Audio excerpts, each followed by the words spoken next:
Vous regardez Média, merci de nous rester fidèles. Bienvenue dans votre émission Génération News, l'émission qui prend à cœur toutes les problématiques liées à la jeunesse, mais également tout ce qui fait le buzz sur Internet. Coupé très court ou rasé, si vous voyez le haut de votre crâne se déplumer, c'est en général les conseils que les personnes chauves reçoivent. Encore tabou il y avait quelques années, la calvitie est désormais de plus en plus assumée par les jeunes qui en sont victimes. Néanmoins, certaines personnes éprouvent encore des difficultés à accepter ce changement d'apparence progressif en développant plusieurs complexes. Comment assumer sa calvitie en étant jeune? Des éléments de réponse en première partie d'émission avec mes invités du jour, évidemment. Et si vous portez des lunettes, la suite devrait sans doute vous faire plaisir. D'après une étude publiée par le journal Natural Communication, réalisée par une étude à une université écossaise. Et selon cette étude, les personnes qui portent des lunettes sont de plus en plus intelligentes, du moins plus intelligentes que les autres. Mais est-ce réellement le cas? Porter les lunettes est-il signe d'intelligence? Vous le saurez en fin d'émission avec mes invités du jour. Edwin, vous êtes étudiant en droit. Merci d'avoir répondu à l'invitation de Génération News. Merci Régis, c'est un plaisir d'être sur ce plateau. Nous remercions également Doni, une habituée évidemment du plateau Génération News, étudiante en droit. Merci d'avoir répondu à nouveau à l'invitation de Média. Merci Régis. On remercie également Dani, vous êtes étudiant en gestion agricole. Merci d'avoir répondu à l'invitation de Génération News. Merci pour l'invitation. Les amis, nous allons parler des chauves, de la calvitie. Alors Edwin, vous êtes le seul concerné évidemment sur ce plateau. Alors parlez-nous un petit peu de cette transformation. À quel âge déjà vous avez perçu ces signes de calvitie et comment vous l'avez vécu? Bon alors, il faut dire que calvitie, chauve, c'est l'appellation courante. Mais au niveau de la médecine, on parle plutôt d'alopécie. D'accord. Et qu'est-ce que c'est l'alopécie? L'alopécie est considérée comme une maladie capillaire, donc qui se manifeste par la chute du cheveu. Et cette chute se manifeste aussi bien chez l'homme que chez la femme.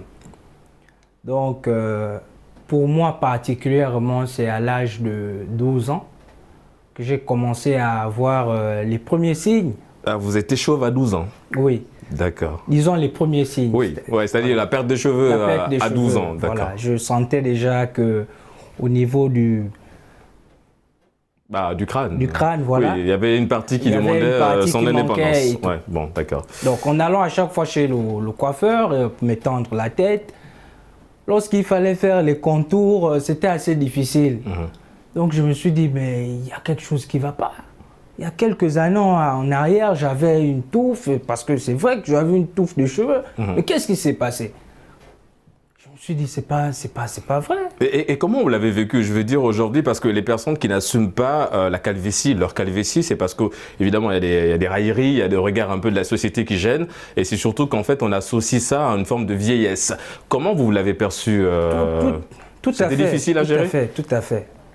Pour moi, je le pensais aussi. D'accord. La chauve ou la calvitie, c'est une histoire de vieux, de personnes assez âgées. Mais c'est arrivé en classe de 4e, lors d'un cours en biologie, le cours sur l'hérédité, que l'enseignant avait pris des exemples par rapport aux maladies qui se transmettent de manière héréditaire. D'accord. Il avait parlé de la calvitie. Et là, ça m'avait interpellé. Je me suis dit, ben oui, c'est vrai. J'en ai des chauves dans ma famille. D'accord. En tout cas, on va parler du point génétique tout à l'heure, tout au long de cette émission. Doni, évidemment, il a souligné un point, parce qu'évidemment, quand on voit des personnes chauves, beaucoup n'assument pas, parce que deux fois, c'est la casquette qu'on met sur la tête, ou bien on va faire des implants capillaires. On va en parler tout au long de cette émission. Mais comment aujourd'hui, au loin, comment vous jugez justement, vous appréciez ces personnes-là qui ont du mal à assumer leur calvitie? On n'a pas de regard particulier. Bon, je parle personnellement, je n'ai pas de regard particulier sur ça. Il y a ceux qui acceptent, ceux qui l'assument, et d'autres qui ne l'acceptent pas, qui continuent de garder une petite partie de ce qui leur reste. C'est dommage, mais bon, c'est aussi la force des choses, va savoir. Mais il n'y a pas de regard particulier en fait. On apprécie, souvent on se moque, c'est vrai. Mais bon, pas plus que ça en fait. On n'en fait pas une histoire. Ouais, mais du coup, qu'est-ce qu'il faut faire concrètement? C'est déjà d'arrêter, enfin, changer le regard concrètement de la société par rapport à ces personnes chauves. Parce que, comme on l'a souligné, les jeunes qui ne l'assument pas parce qu'ils ont peur justement de ces regards-là. Qu'est-ce qu'il faut faire aujourd'hui? C'est sensibiliser. Comment arriver à changer l'image un peu de ces personnes qui perçoivent les personnes chauves un petit peu comme des jeunes vieux, j'ai envie de dire. Probablement sensibiliser, mais il faudrait aussi peut-être que les chauves en question, ceux qui sont déjà chauves, puissent aussi parler à leurs jeunes frères ou encore leurs compères pour leur dire que c'est quelque chose de normal, c'est naturel, c'est arrivé, c'est quelque chose, on ne peut pas lutter contre ça. C'est vrai qu'il y a des médicaments aujourd'hui, il y a les implants, mais il faut s'accepter, assumer et porter son Kojak fièrement en fait. D'accord. Pour pouvoir se faire accepter. Ouais, évidemment, Kojak, hein, en référence à cette série des années 1973 qui avait fait 100 ans. Kojak, l'acteur principal, évidemment, il avait la boule à zéro. Voilà. Yes. Donc, le Kojak. On va parler justement de ce Kojak, hein, de cette boule à zéro, en parlant de nos amis chauves. Dany, est-ce que, c'est vrai, on a parlé de caractère héréditaire, génétique, évidemment. Ce qu'il faut savoir, c'est que c'est la maman qui donne le gène de la calvétie, parce que le gène se retrouve sur, le gène de la calvétie se retrouve sur le gène X. Tout simplement. Et c'est la maman qui le donne. Alors, parlons des chauves. Dans la famille, vous en avez déjà, Dany? Vous avez des chauves dans la famille? Enfin, des personnes avec une calvétie? Dans ma famille particulièrement, je n'ai pas de chauves. D'accord. Mais tout autour de moi, j'ai beaucoup de gens que j'ai rencontrés qui sont chauves, des amis. D'accord. Et comment ils vivent ça? Je veux dire, comment toi aussi, en tant que personne extérieure, tu vis ça un peu, leur vie, par procuration évidemment à l'extérieur, comment tu vis ça? Je veux dire, de traîner avec les personnes chauves, ça te donne pas l'impression d'être avec des gens un peu plus âgés, non? Non, je pense pas qu'ils sont plus âgés. Déjà que ça, c'est un cliché de notre génération, encore du moins de notre monde. Et cela, il va falloir beaucoup plus travailler sur les mentalités parce que chacun a sa conception de la chose. Quand certains voient que les jeunes qui ont de la calvétie sont chauves, c'est parce qu'ils ont reçu ces idées-là. Mais moi, particulièrement, je ne vois pas cela comme cela parce que je suis du moins sensibilisé, encore informé sur la question, qu'il s'agit d'une chute capillaire et que ça peut arriver à tout le monde comme l'a pu Edwin, qu'il a commencé à l'avoir à ses 12 ans. Ouais, donc il était c'est très tôt quand même, 12 ans, perte de cheveux à 12 ans. Oui, après, elle peut se révéler tardivement comme très tôt. D'accord. C'est tôt, c'est quelque chose quand même. Tôt, c'est pas parce la même qu'à chose. 12 ans, si on a un début ans. de calvétie un peu compliqué quand même, est-ce que ça a changé ta perception aujourd'hui, ta manière d'être personnellement? Le fait d'avoir très tôt commencé à avoir cette calvétie et peut-être d'avoir subi, on va dire les railleries, les moqueries un peu de tes camarades, est-ce que ça t'a forgé intérieurement? Bien sûr, ça m'a forgé intérieurement. Parce qu'il faut dire qu'au début, c'était très difficile. Tu avais la casquette derrière pour cacher un peu le... Non, pas du tout. D'accord. Disons, je continue à me coiffer en espérant que les ça cheveux devait changer un jour. J'ai même utilisé certains produits et tout pour essayer de faire repousser les cheveux. Mais après, je me suis dit, écoute, ça ne sert à rien. Ça ne sert à rien. De toutes les façons, c'est héréditaire. Tout le monde a ça chez nous. Donc, papa, les frères de papa, les cousins et tout. Pourquoi est-ce que je vais devoir lutter contre ça? Oui, c'est là, sans nous. Bien sûr, tu es membre évidemment de cette famille. Donc, bien sûr. Il n'y a pas de moyen. J'ai intégré la chose autant pour moi. Ah, mais la chose, tu l'as intégrée aussi. il faut le dire. Ouais. D'accord. J'ai intégré la chose. Oui. Et je me suis dit, bon, il faut habituer les gens à me voir ainsi. D'accord. Pour qu'ils puissent changer de regard. Pour qu'ils puissent m'accepter. Parce que ce n'est pas en me cachant que je vais changer les choses. Donc, j'ai commencé par adopter le look Kojak. Oui. Mais est-ce que c'est la solution, Dany? Parce que la quasi-totalité des personnes chauves ont tendance à tout raser pour ne pas justement laisser le petit vide au milieu. Est-ce que c'est la solution tout raser? Ou bien la solution, c'est comme tu l'as dit, comme il a souligné également, aller vers le naturel. En l'occurrence, ces produits qui permettent, on va dire, une repousse naturelle des cheveux ou l'implant capillaire. Est-ce que réellement c'est des solutions par excellence ou la solution par excellence, c'est de simplement l'assumer comme notre ami Edwin? Oui, c'est la solution parce que les produits naturels en question ou les implants ne vont pas pouvoir changer grand-chose. Il y en a chez qui les implants ne fonctionnent pas, ça ne marche pas, ça part au bout d'un moment. Et les produits naturels en question aussi, ça ne marche pas toujours. Même le produit minoxidil en question, l'un des produits phares utilisés pour ça, ne marche pas toujours. Donc, la solution serait de tout raser. C'est plus esthétique, c'est plus beau et ça a un petit côté séduisant. En parlant de ça, parce que c'est très intéressant, merci de m'avoir passé la main. C'est très intéressant moi j'ai envie de savoir quel est le regard justement de la gente féminine par rapport à ces personnes-là. Parce que ce qui était un peu plus difficile, je pense que ça a été le cas pour toi, parce que plus jeune, tu n'avais pas de référence, c'est-à-dire d'une star hein, qui était chauve, à qui tu pouvais facilement t'identifier. Dany, est-ce que c'est ce qui manque un peu aujourd'hui aussi à ces personnes-là, ces jeunes-là qui sont chauves très tôt et qui ont du mal à l'assumer? C'est parce que derrière, il n'y a pas une figure sur laquelle on peut facilement s'identifier, calquer?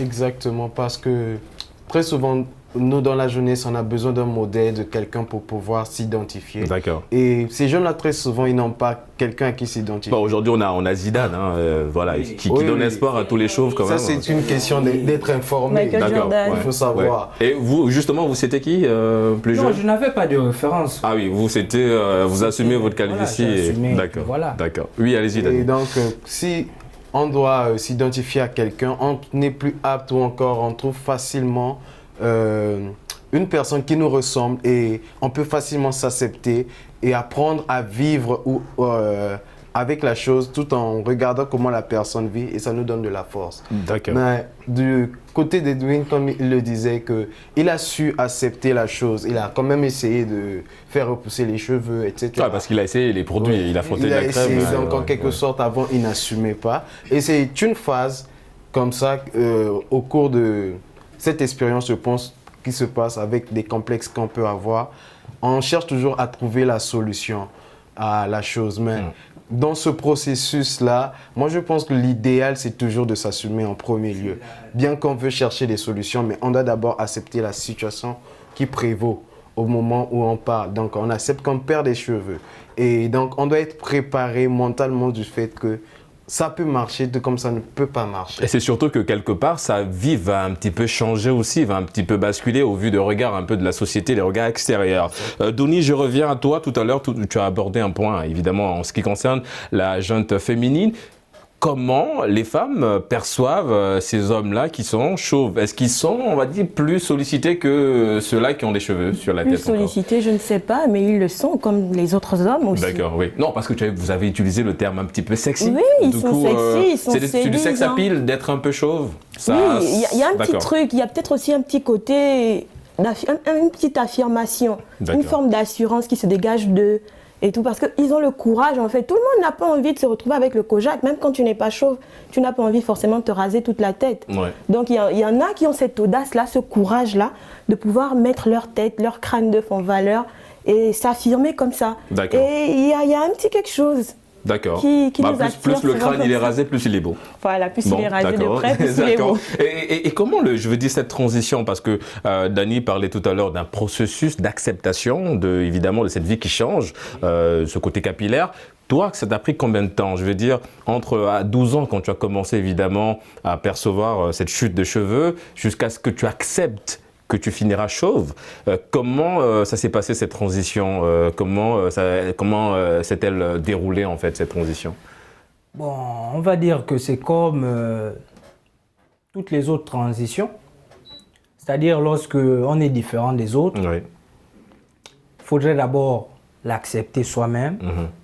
Ensuite, amener les autres à l'accepter et ensuite cheminer ensemble.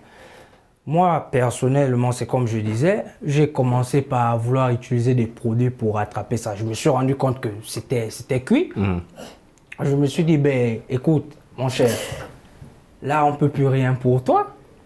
Les produits, ça n'a pas marché, on ne peut plus bien te coiffer, il faut assumer. C'est surtout que l'implant capillaire, ça coûte cher. Il faut déjà avoir les moyens de sa politique. Et puis aussi, parler d'implant, c'est récent. À l'époque, on ne connaissait pas les implants. Oui, mais à l'époque, tu n'es pas très vieux en même temps. Oui, d'accord. Donc, les implants, c'est récent. Avant, c'était plus des produits qu'on proposait sur le marché. Et ça existe encore, les produits. Ces produits sont toujours là sur le marché. Il y avait même des potions de grand-mère. On disait, par exemple, des feuilles de tabac qu'il fallait écraser, mélanger avec du charbon, des des petites... Vous êtes allé jusqu'à essayer ça? Bon, personnellement, non. D'accord. Il y en a qui ont essayé. Je suppose que, bon, enfin, c'est ce qu'on dit, hein, en général, les personnes chauves se fréquentent beaucoup. Vous avez évidemment des amis qui sont dans la même situation que vous. Bien sûr. Du coup, comment ça se passe? Je veux dire, est-ce qu'entre vous, vous donnez des conseils pour justement avoir un peu des produits? Comment ça se passe? J'ai des amis, j'ai de la famille. Pour moi, c'était peut-être plus facile parce que, voilà, comme je disais, papa, il est chauve, les frères de papa, ils sont chauves, les oncles, ils sont chauves. Donc, c'était plus facile. Je me retrouvais. Au bout d'un moment, je me disais, ben écoute, c'est en nous, tu ne peux pas changer ça. D'accord. Bon. Et ça vous a poursuivi jusqu'à l'école? Je veux dire, ces moqueries...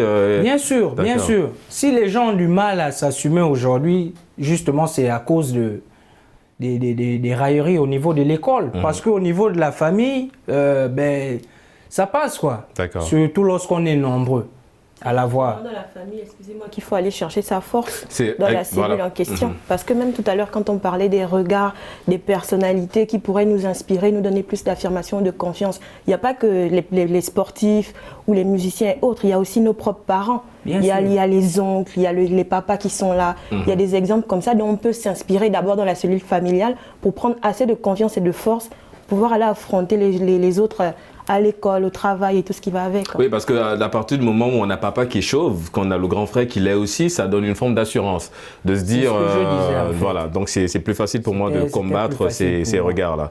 On va parler justement, on continue hein, les amis, à parler de la calvétie. Alors Dany, Edwin parlait de soigner, hein, essayer de soigner la calvétie. Il a défini également la calvétie avec son nom scientifique, c'est une maladie, ça il faut le dire, parce que c'est considéré comme tel. Du coup, si c'est une maladie, c'est une pathologie qu'on peut soigner, du moins la calvétie. Il a essayé avec des produits naturels, ça n'a pas marché. L'implant capillaire, c'est ce qui donne aujourd'hui un peu l'impression qu'on peut le faire. Mais s'il fallait revenir, on va dire, sur le plan purement personnel. Alors, il est prouvé hein, scientifiquement que le fait d'être un peu trop et très stressé, ça conduit à la perte des cheveux. Du coup, est-ce que pour soigner ou bien pour anticiper cette chute de cheveux, s'il faut travailler le self-control, il faut travailler, on va dire, cette zen, cette cool attitude, c'est ça? Il faut pratiquer, je ne sais pas, du yoga, autre chose? Étant donné qu'il y a plusieurs facteurs qui peuvent causer la chute de cheveux, Ouais. notamment il y a aussi l'alimentation. Il y a Ouais. aussi l'alimentation qui peut... C'est vrai que sur le plan diététique Oui. aussi, quand on mange trop de poisson, trop de viande, Yeah. les amis, attention à la chute de cheveux en tout cas. Oui, Ouais. et donc il faut prendre en compte en quelque sorte tous ces facteurs-là et surtout éviter beaucoup le stress. Parce que c'est l'un des éléments, hormis l'hérédité, il y a aussi le stress qui est vraiment mis en avant par rapport à cela, qui cause la perte de cheveux. Quand on est extrêmement stressé, cela provoque en nous fait que le corps peut se fabriquer cette hormone-là qui cause la chute de cheveux. D'accord. Donc c'est qu'il faut éviter le stress. Bah, le stress, on l'évite, Il faut- hein, comme on dit. Il y a des pratiques, hein, le yoga, ça permet de travailler cette cool attitude. Et oui, ma chère Dany, je te vois avec le petit sourire. Temps de faire du Bah, yoga. justement, tout le monde n'a pas le temps de faire le yoga. Ou Du encore coup, l'envie. est-ce que ça reste une maladie qu'on peut soigner ou bien ça reste une maladie qui a certes des alternatives, mais les alternatives qui ne s'appliquent pas à tout le monde? Je pense que ça se soigne, mais les traitements en question ne fonctionnent pas toujours. D'accord. Sinon, aujourd'hui, il n'y aurait pas autant de chauves. Oui. De ce que j'ai vu, il y a 2 médicaments sur le marché qui sont les plus utilisés, dont le minoxidil. L'autre, non, je ne m'en souviens plus. Mais ça ne marche pas vraiment. Il y a des femmes aussi qui sont atteintes aussi de calvitie. Voilà, en tout cas oui, je voulais parler de ça parce que Voilà. quand on parle de calvitie, ça ne touche pas que les hommes, ça touche également... Malheureusement, le regard qu'on a, mais ça touche aussi les femmes. Oui. Bon, après, justement, moi, ce que je veux savoir, c'est pourquoi chez la femme, il y a moins de raillerie que chez les hommes, par exemple, Dany. Parce que, évidemment, chez les femmes, on a tendance, hein, c'est pas pour être sexiste ou macho, mais chez les femmes, on a l'impression qu'on a tendance à embellir un petit peu la chute de cheveux. On parle, évidemment, on utilise le terme tout simplement chute de cheveux. Or, chez l'homme, on centralise, c'est la chauve, c'est la calvitie. Pourquoi aujourd'hui on est... Il n'y a pas moins de raillerie chez les femmes, on se moque autant des femmes que des hommes. D'accord. Parce que dès qu'on a un petit... Moi devant, par exemple, j'ai la devanture assez clairsemée, c'est pas rempli des masses. C'est pas une calvitie, non? Peut-être, on va savoir. Ah d'accord, bon. Mais chez les femmes aussi, on s'en moque beaucoup. Il y a des expressions qui sont utilisées là. Il y a le terme « ben mon vient ouais, les bonbons par exemple. Voilà. Bon, oui, c'est pour dire évidemment qu'elles perdent des cheveux. Mais il y en a chez qui c'est très prononcé. Il y a des femmes qui n'ont pas de cheveux à un certain niveau de la tête. En fait, tout le milieu. D'autres encore, ce sont des trous, des pelades et tout. C'est pas facile à accepter. Surtout que chez les femmes, la chevelure, c'est un atout de séduction. C'est quelque chose d'important. En fait. Ah, mais il y a des femmes qui sont ravissantes. Il y a des femmes qui sont très belles avec les cheveux, avec la boule à zéro. Bien sûr, on ne le refuse pas. Mais ça, c'est quand on l'a décidé. Mais quand ça vient par la force des choses, comme lui, par exemple, à 12 ans, c'est arrivé. Tu es une femme, à 12 ans, tu commences à avoir une perte de cheveux. Une perte de cheveux colossale. C'est pas la même chose que chez un homme qui a l'habitude d'avoir une coupe courte. Donc chez les femmes, c'est un peu compliqué. Même quand on a envie de se faire couper les cheveux, des fois, avant de sauter le pas, on prend d'abord un long moment, sauf quand on a vraiment envie d'en finir et puis on coupe. D'accord. Alors les amis, pour beaucoup, vous êtes encore étudiants. Donny, tu es diplômé déjà. Mais on va beaucoup plus parler justement du travail, l'exercice. On a dit tout à l'heure que le stress aussi était l'une des causes de la chute de cheveux en ce qui concerne évidemment cette calvitie. Alors l'ONU, et oui les amis, l'ONU s'est intéressée aux personnes chauves et selon l'une des causes, c'est plus son travail, plus on est appelé à être chauve. Vous partagez cette déclaration de l'ONU, c'est-à-dire plus vous commencez à travailler, plus vous avez des chances d'être chauve, en lien évidemment avec ce stress. Bien sûr, si le stress est l'une des causes qui conduit à la calvitie, c'est tout à fait normal que plus on travaille, plus on aura tendance à perdre des cheveux. Donc je partage cet avis de l'ONU. Maintenant après, dire que il y a le stress derrière. Ouais, parce que le facteur âge, c'est vrai, ouais, d'accord. Non, mais le facteur âge joue dans quel sens par rapport au stress, ou bien c'est plus tu vieillis, plus tu perds des cheveux? Oui, plus tu vieillis, plus tu perds des cheveux. Tout le monde perd des cheveux, hein. À partir d'un certain âge, on finit par en perdre. D'accord. Mais c'était très tôt quand même. Bien sûr. Mais maintenant, le stress peut justifier le fait que certains le perdent un peu plus tôt. D'accord. Donc là. Ok. Dire que le stress est un facteur de perte des cheveux. Oui, parce ceux qui travaillent beaucoup. Oui, d'accord. Le facteur âge, donc c'est ça, c'est plus on vieillit, plus on perd. Parce qu'on a l'impression qu'aujourd'hui la calvitie n'a plus d'âge. Parce qu'avant on pensait qu'on commençait à l'avoir, la calvitie, lorsqu'on avait dépassé la trentaine, on se rapprochait de 35 ans, 36 voire plus, qu'on commençait peut-être à avoir des signes. Mais aujourd'hui, Edwin est la preuve qu'on peut l'avoir très tôt, cette calvitie-là. Oui. Donc le facteur âge, ça compte aussi dans le fait que nous soyons très... oui, je pense que ça compte toujours. On n'a plus le même système immunitaire qu'on avait à 12 ans, qu'on a à 35 ou 40 ans en fait. Mais est-ce que quelque part, pardon de t'interrompre Donny, est-ce que quelque part c'est pas lié à l'alimentation? Parce que le constat il est là, c'est qu'aujourd'hui on a beaucoup de jeunes qui sont chauves, très jeune dans le sens, permettez la répétition, parce qu'on a des gens, 12 ans, moi j'ai un ami qui a commencé à être chauve à partir de 16 ans. Donc voilà, plus on est jeune, plus on a l'impression qu'en fait, on vieillit au niveau de la tête. Donc est-ce que c'est pas lié quelque part à ce qu'on mange aussi? Peut-être des études nous le diront, ou les études l'ont déjà prouvé. Mais ce qui est sûr, c'est que la mauvaise hygiène de vie, plus certaines choses, ça ne fait pas bon ménage.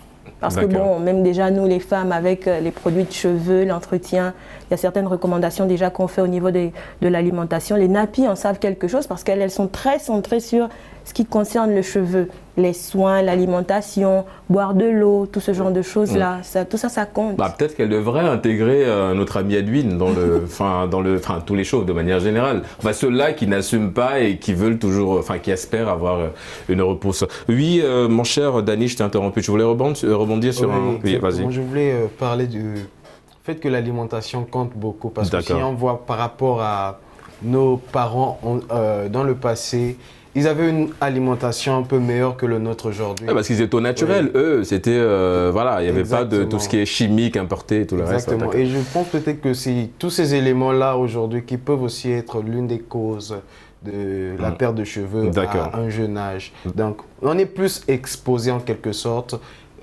parce qu'on s'alimente des produits importés très souvent. Tout ce qui est chimique, exactement. Ouais. Et je pense que tous ces éléments-là nuisent à notre santé et la résultante est qu'on perd des cheveux aussi, on devient chauve à cause de notre alimentation aussi. Alors, tu ne l'es pas, mon ami Dany, tu n'es pas chauve, mais est-ce que c'est quelque chose, quelque part, que tu appréhendes un petit peu, si jamais ça t'arrive?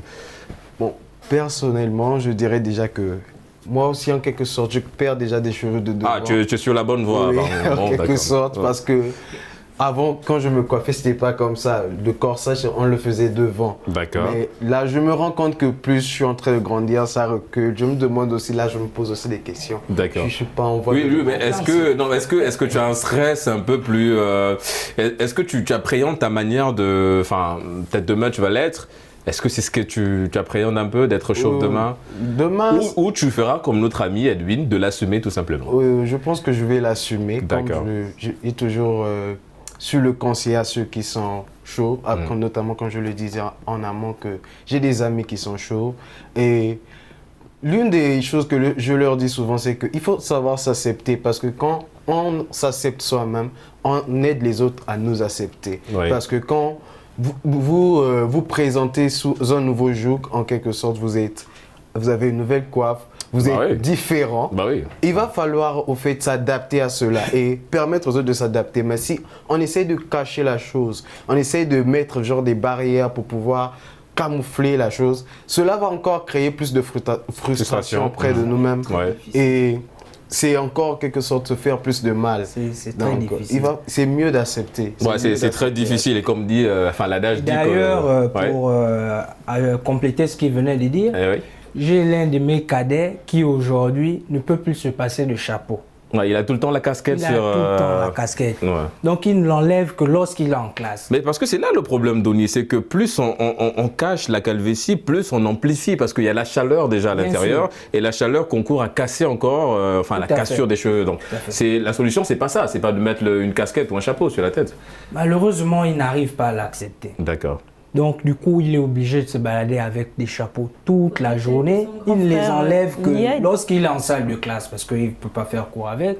Mais dès qu'il finit le cours, allez, il reporte le chapeau. Et en parlant de cours, les amis, on marque une courte pause et on ira à l'école pour parler justement de ses amis, nos amis qui portent des lunettes. On marque une courte pause, on se retrouve dans une poignée de minutes. À tout de suite.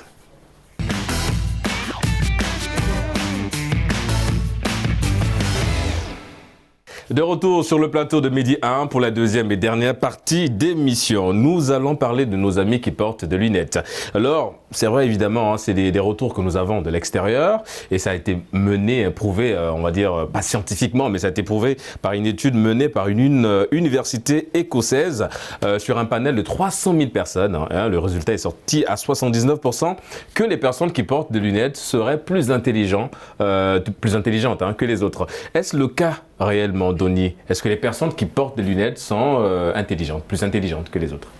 Il y en a qui sont certainement intelligents, mais je ne sais pas s'ils sont plus intelligents que les autres ou pas. Mais ce qui est sûr, c'est qu'il y a des intelligents parmi ceux qui portent les lunettes. D'accord. Et pourquoi on fait directement ce lien? C'est-à-dire, dès que tu as une paire de lunettes, automatiquement, on a, on va dire, ce magnifique compliment d'être une personne intelligente. Pourquoi on fait le lien directement entre la paire de lunettes et le fait qu'une personne soit intelligente?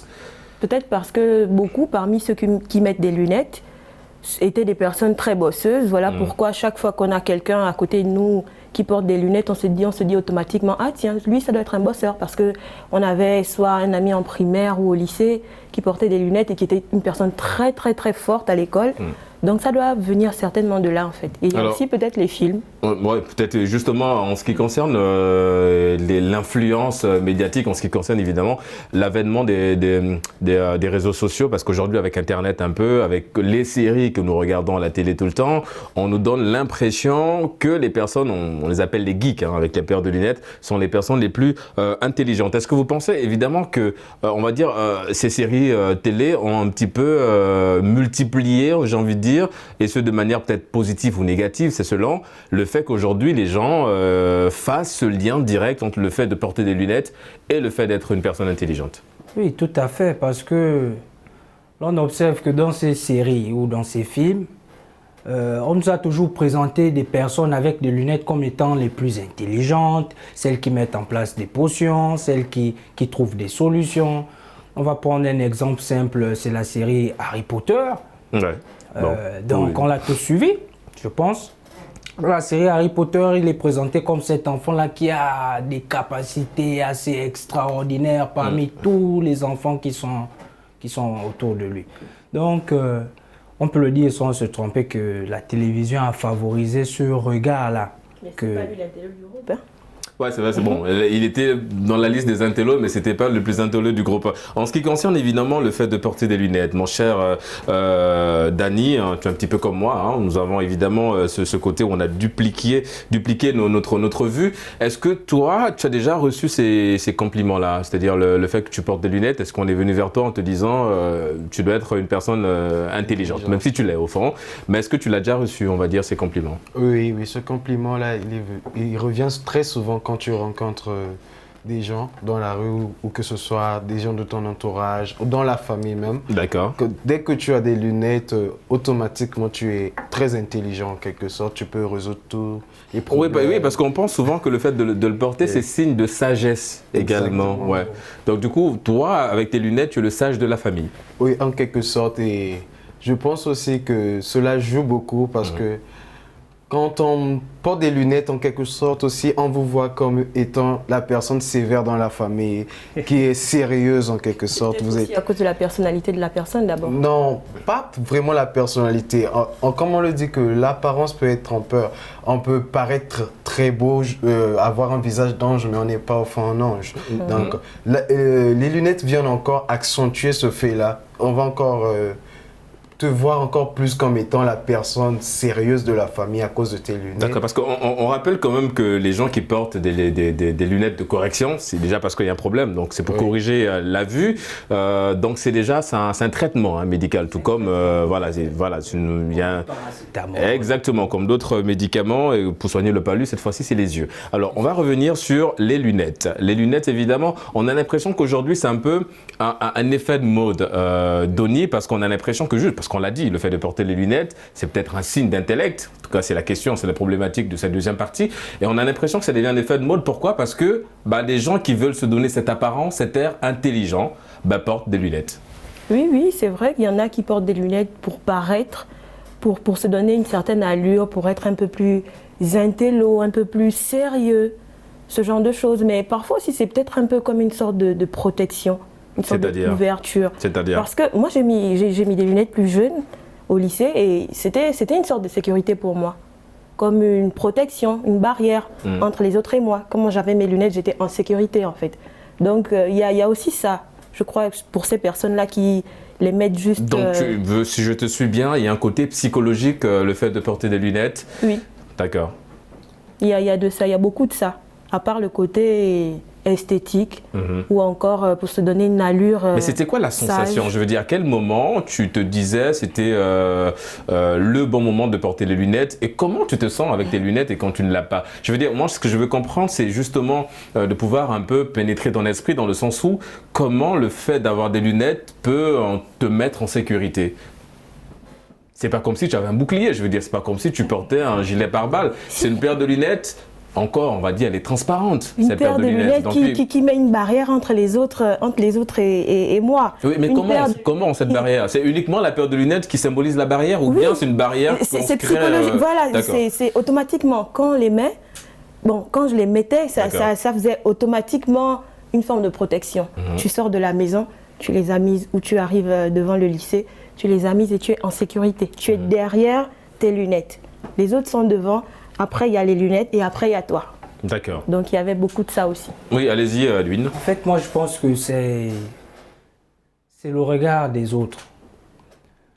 Parce qu'on a tendance à voir ceux qui portent les lunettes comme des personnes super intellectuelles et tout.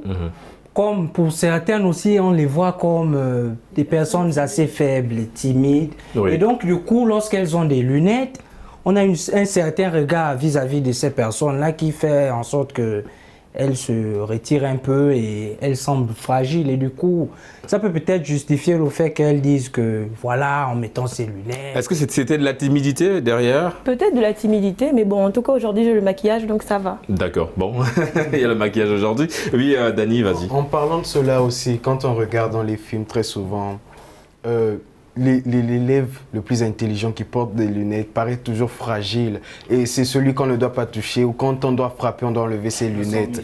Vous voyez, donc tout cet ensemble de clichés, je dirais, alimente en fait ce côté-là que plus on porte des lunettes, ouais. On est très intelligent, ouais. Et on est fragile en quelque sorte. Et donc, psychologiquement aussi, ça joue, comme elle pouvait le dire, que pour certaines personnes, ça devient comme une barrière de protection. Ils se disent que quand je mets des lunettes, je suis intelligent, les gens verront que je suis intelligent. Au fait, c'est pour se donner une personnalité pour certains.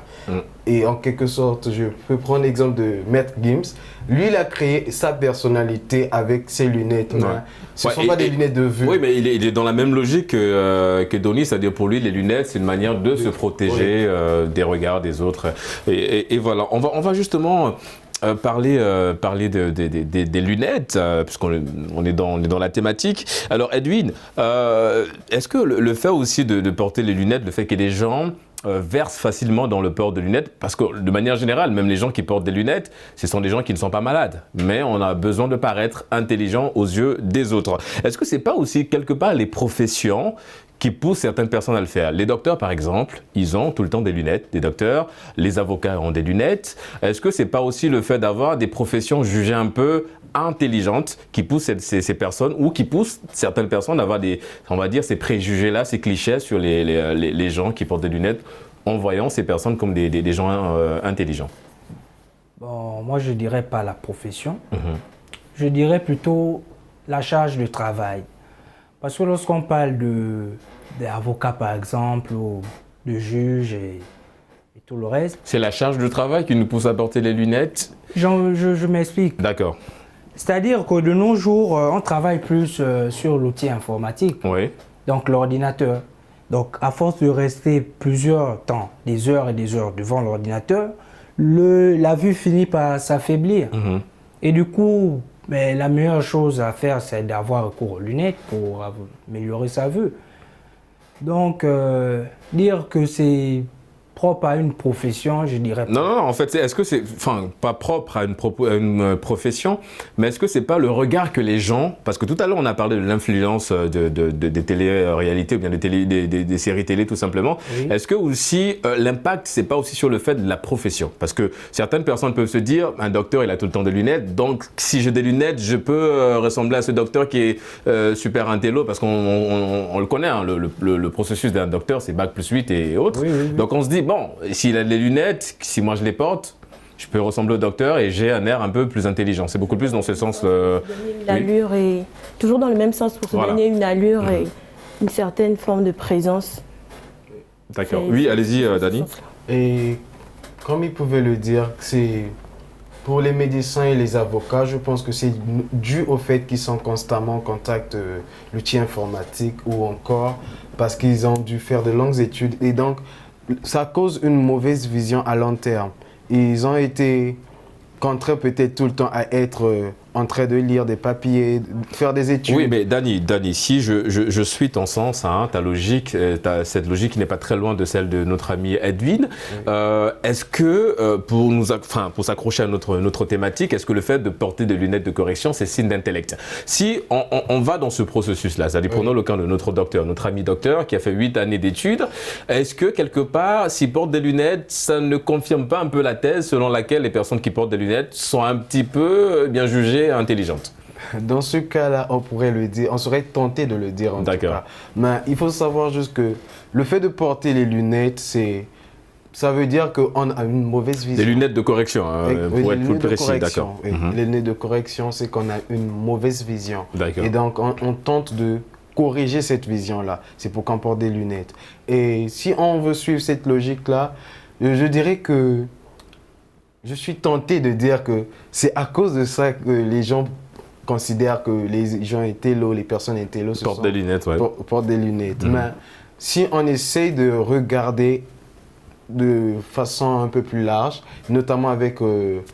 le cas de notre ami docteur? Non, pas le cas de notre ami docteur. Ce que vous avez en amont annoncé concernant l'étude qui a été faite. D'accord, oui, l'université écossaise, l'étude qui a été menée sur un panel de 300 000 personnes. Oui. Oui. Cette étude-là, comme je l'ai lu aussi, j'ai pu voir qu'il y a des gens, la majorité plutôt des gens sur qui l'étude portait, étaient en quelque sorte ressortis de là avec ce cliché-là, comme quoi ils sont intelligents. Et donc, je me pose maintenant la question et je me demande si cela n'est pas vrai. Mais à vrai dire, quand on veut se poser la question-là, vu qu'il n'y a pas une étude vraiment, puisque l'étude même, elle n'est pas en quelque sorte quelque chose de consistant, cela dit, on pense que ce n'est pas vraiment vrai parce que l'intelligence ne peut pas être quantifiée en quelque sorte. Ou bien ne peut pas, exactement, ou on peut pas facilement identifier. Quoique si, sur la manière de... Mais je veux dire, on ne peut pas, par un outil, réduire une personne à l'intelligence. Doni, je reste avec toi parce que tu es la seule femme de ce plateau Génération News. On va aborder notre point. C'est un point qui peut sonner un peu misogyne, mais en fait, on a l'impression que, enfin, c'est le constat de manière générale, que lorsqu'une femme porte des lunettes, les compliments, c'est beaucoup plus attrait à son physique qu'à son côté intelligent. Donc, pourquoi se creuser là? Pourquoi chez l'homme, c'est le caractère intelligent qui ressort et chez la femme, c'est beaucoup plus de son côté physique qu'on fait ressortir? Parce que les hommes ont tout simplement été toujours habitués à vouloir sexualiser ou chosifier la femme, tout simplement. Je crois que c'est juste ça. Parce que autant les hommes que les femmes pourraient paraître autant intelligents. Avec les lunettes. Avec les lunettes, mais pourquoi seulement parler du physique quand il s'agit d'une femme? Parce que les hommes ont déjà leurs a priori concernant les femmes, ont déjà leurs idées reçues. Dès qu'ils voient une femme, c'est sexualisé. Ouais, parce qu'en tendance, les compliments, c'est « Ah, tu es très jolie avec cette paire de lunettes », mais jamais sur le côté « Ah tiens, mais tu fais… Sérieuse. » Ouais. Vous portez des lunettes, bon, vous en avez porté. Est-ce que également les retours c'était ça, c'était par rapport à ton physique ou par rapport à autre chose? Pas spécialement, on va dire que c'est un peu des deux. Parce qu'après, toutes les personnes aussi qui vous feront des compliments ne sont pas les mêmes. Donc on ne va pas dire que tous les hommes font les mêmes compliments seulement sur le physique et tout, non. Il y en a pour qui, ah tiens, tu parais, mais c'est même pas un compliment en fait de recevoir un compliment du genre tu parais intelligente avec tes lunettes, c'est pas très flatteur en fait. Faudrait me prouver son intelligence que parce qu'on a l'impression que ça sous-entend que sans tes lunettes, tu ne l'es pas du tout. Voilà en fait. Ouais, d'accord. Voilà. Ok. Et ça, c'est un point. Comment aujourd'hui briser, on va dire, ces clichés-là, ces préjugés, ce lien qu'on a tendance à faire automatiquement quand on voit une personne qui porte des lunettes? Comment briser ces mauvais clichés, Edwin, selon toi? Il faut que les gens s'informent de plus en plus sur les raisons qui poussent les uns et les autres à porter des lunettes. Parce qu'il ne suffit pas de dire que oui, mon cher ami Doni, en portant ses lunettes, il est super intello. Donc, si je me mets à en porter aussi, je vais devenir comme lui. Non, il faut connaître les raisons. Pourquoi est-ce que Doni a porté des lunettes? Pourquoi est-ce que Régis a des lunettes? Oui, parce que n'oublions pas, c'est une maladie d'abord. Il faut le souligner, on va le souligner tout au long de cette émission. Ouais, c'est une maladie. Je pense pas que ça nécessite forcément un besoin d'information en fait. Non, parce pourquoi évidemment, je ne suis pas l'avocat d'Edwin, mais je vais aller dans son sens, je vais dire pourquoi. Parce qu'en fait, il y a une étude qui a été menée. Et cette étude, en fait, c'est un constat aussi de manière générale, c'est là. On connaît tous un ami qui n'a pas de problème au niveau des yeux, mais qui porte des lunettes de correction parce qu'il veut paraître pour avoir un autre style. Et d'ailleurs, les grands stylistes aujourd'hui, ils sont dans cette logique, c'est-à-dire regardez les mannequins, lorsqu'ils défilent, ils ont des paires de lunettes, c'est pour avoir un style un peu plus, on va dire, présent, sérieux. Revenons sur ce point. Pourquoi je soutiens un petit peu l'analyse de notre ami Edwin? Parce qu'il y a un autre constat. On parle de ces gens-là qui portent des lunettes de correction alors qu'ils ne sont pas malades. Le problème, c'est que si tu portes des lunettes de correction alors que tu n'es pas malade, déjà, tu vas le devenir parce que tu vas, on va dire, détériorer un petit peu tes yeux. Donc, le problème est là. Ce qu'il faut sensibiliser, c'est de dire les gens qui portent des lunettes, ils sont malades. Si tu n'es pas malade, c'est comme si aujourd'hui, si quelqu'un a le palu, tu vas pas aller, toi, en bonne santé, aller prendre les médicaments et suivre le traitement de quelqu'un qui a le palu. Mais justement, ça, je pense que ça, on le sait, que quand quelqu'un met des lunettes, on met les lunettes pour corriger la vue. Mais dans ce cas, pourquoi le phénomène n'a pas tendance à s'arrêter? Pourquoi les gens continuent à... Parce que les gens trouvent ça tendance, parce que les gens trouvent ça bien. Et je ne pense pas qu'ils aient besoin de plus d'informations que ça pour se dire que non, je ne devrais pas le faire. Parce que surtout aujourd'hui, qui veut trouver une information la trouve. Google est là, il y a beaucoup d'autres sites. Mais Denis, est-ce que l'information, la répétition, est-ce qu'elle n'est pas pédagogique dans ce sens-là aussi? Je ne pense pas qu'on ait besoin de faire une campagne publicitaire ou une campagne d'information pour ça en fait. Ce serait vraiment une perte de temps. D'accord. Dani, vous nagez à contresens ou vous partagez l'avis de Denis? Je vais aller à contresens. D'accord. Pourquoi? Parce que je pense qu'il va falloir beaucoup y travailler, en ce sens où ce sont en grande partie les gens ont ce cliché-là. Pourquoi? Parce que les médias ont véhiculé cela. Et je pense qu'il va falloir déconstruire cela des mentalités des gens. Et comment déconstruire ça en fait? De la même façon qu'avec les médias, on a utilisé les médias pour amplifier, on va dire, cette mode, entre guillemets. Et il va falloir aussi le déconstruire aussi de la même façon avec... peut-être des personnages un peu plus qui sont intelligents, sont des lunettes, des personnages qui sont un peu plus, en quelque sorte, qui montrent, ça existe déjà. Oui, l'exemple dans Harry Potter, Hermione, pardon, elle ne portait pas de lunettes, pourtant elle était intelligente. Non, après Harry Potter, c'est de la fiction. Non, mais revenons à la réalité, Denis. On parle de médias et de fiction. D'accord. Non, mais lui, il est dans la logique de sensibiliser, parce qu'évidemment, de la même manière qu'on fait des campagnes de sensibilisation sur les dangers des accidents de la route. Dans Harry Potter, c'était le personnage principal et il avait des lunettes. Donc, on peut voir en quelque sorte le... personnage un peu gauche, pas très intelligent. Voilà, tu vois. Donc, du coup, ça déconstruit un peu. Du coup, en fait, pour résumer, les lunettes n'ajoutent pas l'intelligence. Les lunettes n'ajoutent pas l'intelligence. D'accord. Les lunettes, on les porte pour corriger un problème de vue. Tout simplement. Donc, les lunettes n'ont rien à voir avec l'intelligence. Il faut qu'on enlève ça de nos têtes. Et qu'on arrête de se faire du mal pour rien. Parce qu'il y en a qui se font du mal. Oui, parce que ceux qui portent des lunettes de correction, là, qui ne sont pas malades, c'est faire du mal aux yeux. Quel genre de lunettes de correction? On en vend déjà par-ci, par-là dans les marchés. À 1000 francs, 2000. Comment est-ce qu'ils ont fait pour réaliser ça? Le danger, il est là. Le fait qu'aujourd'hui, ces paires de lunettes, enfin ces lunettes de correction soient accessibles à moindre coût et que les gens peuvent facilement s'en procurer. Et le danger derrière, c'est... C'est un réel danger. Il y en a qui en paient les frais présentement de par le monde. Parce qu'ils ont voulu avoir cette apparence de scientifique, d'intello. Bah ouais, parce que c'est là. Voilà. Le scientifique a toujours sa paire de lunettes, Denis, derrière. Oui, toujours.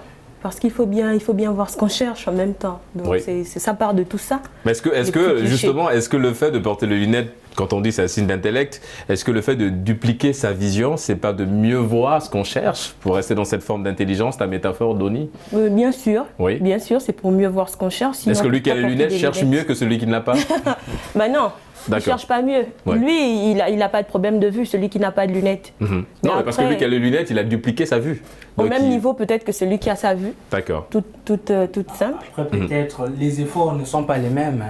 Celui qui a les lunettes fournit peut-être plus d'efforts, donc il a besoin des lunettes à la longue pour corriger sa vue, tout simplement. D'accord. Pour revenir à... Oui, Dadi. C'est que les lunettes, il faut d'abord comprendre que c'est pour...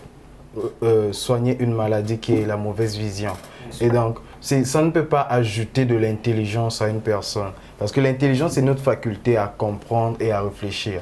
Donc, je ne pense pas qu'en mettant des lunettes, on a des super pouvoirs où on comprend mieux les choses. Un peu à la Clark Kent. Hein, Mais je ne pense pas que là, ce soit une histoire à ajouter de l'intelligence. Non, parce que c'est seulement une histoire de faciès. C'est plus dans le paraître, en fait. Non, mais ajouter l'intelligence, c'est le regard des autres. C'est l'avis des autres de dire que les gens qui portent des lunettes, ils sont...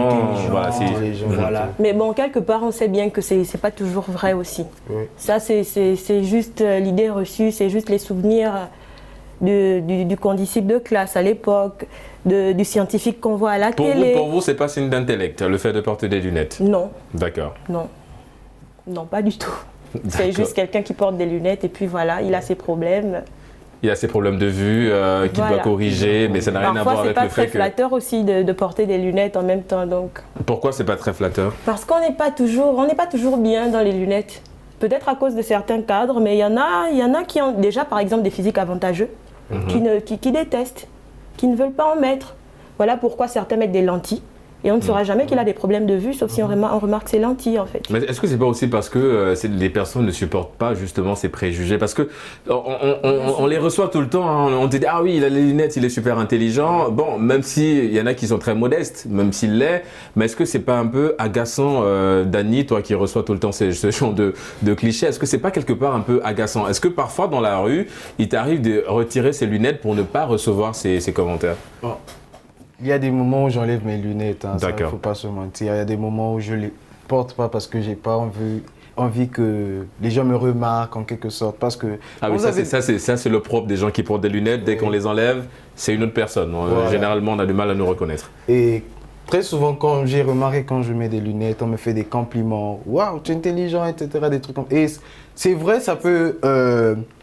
Ça te booste intérieurement, oui. Ça te donne envie envie de réaliser, de montrer de quoi tu es capable. Tu peux te sentir un peu genre supérieur en quelque sorte. Et moi, ce côté-là, ça me dérange beaucoup. Parce que j'aime pas qu'on puisse me mettre sur un piédestal par rapport aux autres. Et parfois, dans la classe, pour parler de la classe, où quand on voit le prof voit un élève qui porte des lunettes, automatiquement c'est toi. Ouais, parce que évidemment on parle de ces préjugés, mais il y en a qui les renforcent aussi. Dany, en général, comme il a souligné, c'est des professeurs. Lorsqu'on a une salle de classe et qu'on a 2-3 personnes qui portent des lunettes, le professeur lui-même, dans son subconscient, il pense que ces personnes sont les personnes les plus intello. Et en général, ce sont eux qui font les exercices au tableau, ce sont eux qu'on interroge le plus, parce qu'on estime avoir la bonne réponse venant de ces personnes-là. Oui, parce que les idées reçues sont déjà là, ils ont la peau dure, les idées reçues en question.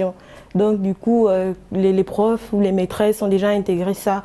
Ah oui, ça doit être un bosseur, ça doit être une bosseuse. D'où le processus souligné par notre ami Dany de déconstruire un peu l'idée. Et donc ça commence par là, ça commence par ces gens qui nous enseignent, qui nous donnent justement cette forme d'intelligence, cette intelligence, ce savoir. Ça commence par eux en fait. Pas au point d'en faire une campagne. Oui, d'accord. Il y a un problème avec la campagne. D'accord. Mais pour autant, il faut sensibiliser. Là, sur ce point, tu es d'accord. Voilà, nous sommes tombés d'accord sur notre désaccord. Et allez-y, Dany. Et pour parler de ma classe, moi, ça me dérangeait beaucoup parce que je suis pas très bon en maths, ça. Je suis pas très bon en maths. Et quand le prof de maths venait très souvent, il m'appelle, Dany, il faut passer au tableau. Je stressais, mais qu'est-ce qu'il a fait au fait, ce prof? Et ça me dérangeait énormément. Et quand tu vas souvent au tableau, tu fais des erreurs, on te crie et deux fois, ça déconstruit l'image que les gens avaient de toi. Ouais. Et personnellement, ça te dérange aussi. Pourquoi? Parce que les mathématiques, sur un piédestal et quand on te fait descendre, c'est comme si tu fais une chute libre et donc, ouais, quoi. D'accord. Donc c'était de bons compliments. C'était des bons compliments jusqu'à ce que... Mais jusqu'à ce qu'ils soient confrontés au problème des mathématiques, effectivement. Du coup, c'est vrai, Edwin, tu l'as souligné tout à l'heure, c'est vrai que la contradiction avec notre ami, elle est pour la campagne, mais pas à une vitesse grand V en ce qui concerne évidemment cette campagne de sensibilisation. Mais toi, tu campes sur ta position, il faut évidemment sensibiliser. Et la sensibilisation, elle doit partir justement des salles des classes, parce que c'est là-bas où justement on commence à nourrir ces clichés. De la cellule familiale, du quartier, du lieu de profession, à la télé, à la radio et dans les autres administrations et tout le reste. Ça t'est arrivé de porter les lunettes pour paraître stylé, intelligent Oui, à un moment donné, on l'a tous fait. Hein. D'accord. C'est pas un secret. Bon, nous, on est obligé de le faire à un moment donné. Voilà. Mais est-ce que toi, tu l'as fait pour... On a tous cru à ce qu'on voyait à la télé, que les lunettes, ça ajoutait une certaine intelligence, mais après, bon, on finit par se rendre compte qu'il n'en est rien. Ouais. Il n'en est rien. Celui qui a ses lunettes, celui qui n'a pas des lunettes, le degré d'intelligence, il est là. Ouais, ou celui qui n'a pas ses lunettes peut même faire mieux que celui qui a ses lunettes. Donc, dès qu'on a ces exemples-là, on se dit... On va chuter avec toi parce que nous sommes arrivés au terme de cette deuxième partie, de cette émission de manière générale. Alors, pour résumer en quelques mots, Edwin, pour toi, les lunettes de correction, une marque d'intellect, oui ou non? Non. D'accord. pas une marque d'intellect, en tout cas, le fait de porter les lunettes. De correction. Exactement. Messieurs et mesdames, nous sommes arrivés au terme de cette émission Génération News. Nous remercions Doni. Doni, vous êtes étudiante en droit. Merci d'avoir participé à Génération News. Nous remercions également Edwin, étudiant en droit. Merci d'avoir répondu à l'invitation de Medi 1. On remercie également notre intello du plateau. Il s'agit de Dani. Dani, vous êtes étudiant en gestion agricole. Merci d'avoir répondu à l'invitation de Génération News.